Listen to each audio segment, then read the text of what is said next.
യെശയ്യാവ് 7:13-25 വരെയുള്ള വാക്യങ്ങൾ. അതിനവൻ പറഞ്ഞത്, ദാവീദ് ഗൃഹമേ കേൾപ്പീൻ, മനുഷ്യരെ മുഷിപ്പിക്കുന്നതും പോരാഞ്ഞിട്ട് നിങ്ങൾ എന്റെ ദൈവത്തെ കൂടെ മുഷിപ്പിക്കുന്നു. അതുകൊണ്ട് കർത്താവ് തന്നെ നിങ്ങൾക്കൊരു അടയാളം തരും. കന്യ ഗർഭിണിയായ ഒരു മകനെ പ്രസവിക്കും, അവൻ ഇമ്മാനുവേൽ എന്ന് പേർ വിളിക്കും. തിന്മ തള്ളി നന്മ തിരഞ്ഞെടുപ്പാൻ പ്രായമാകും വരെ അവൻ തൈരും തേനും കൊണ്ട് ഉപജീവിക്കും. തിന്മ തള്ളി നന്മ തിരഞ്ഞെടുപ്പാൻ ബാലന് പ്രായമാകും മുമ്പേ നീ വെറുക്കുന്ന 2 രാജാക്കന്മാരുടെ ദേശം ഉപേക്ഷിക്കപ്പെട്ടിരിക്കും. യഹോവേ, നിന്റെ മേൽ, നിന്റെ ജനത്തിന്മേൽ, നിന്റെ പൃഥുഭവനത്തിന്മേലും എഫ്രൈം യെഹൂദ്യ വിട്ടുപിരിഞ്ഞ നാൾ മുതൽ വന്നിട്ടില്ലാത്തവന്റെ കാലം വരുത്തും അശ്ശൂർ രാജാവിനെ തന്നെ.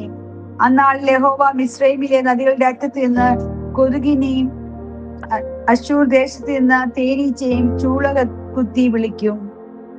അവ ഒക്കെയും വന്ന ശൂന്യമായ താഴ്വരകളിലും പാറപ്പിഴപ്പുകളിൽ നിന്നും എല്ലാ മുൾപ്പടപ്പുകളിൽ നിന്നും എല്ലാ മേച്ചിൽപ്പുറങ്ങളിലും പറ്റും.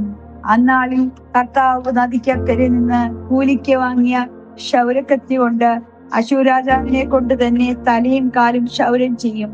അത് താടിയും കൂടെ നീക്കും. അന്നാളിൽ ഒരുത്തനൊരു പശുക്കിടാവിനെ 2 ആട്ടിനെയും വളർത്തും.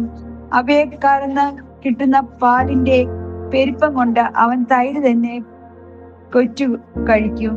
ദേശത്ത് ശേഷിച്ചിരിക്കുന്ന ഏവരുടെയും ആഹാരം തൈരും തേനുമായിരിക്കും.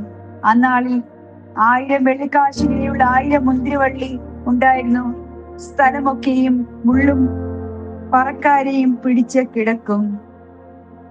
ദേശമൊക്കെയും മുള്ളും പറക്കാരെയും പിടിച്ചു കിടക്കുന്നതിനാൽ മനുഷ്യർ അവന് അമ്പും വില്ലും എടുത്തുകൊണ്ട് മാത്രമേ അവിടേക്ക് ചെല്ലുകയുള്ളൂ.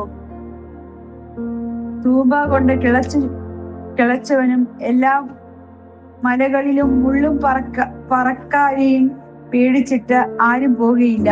അത് കാളുകളെ തഴച്ച് വിടുവാനും ആടുകൾ ചവിട്ടിക്കളയുവാനും മാത്രം ഒതുങ്ങും.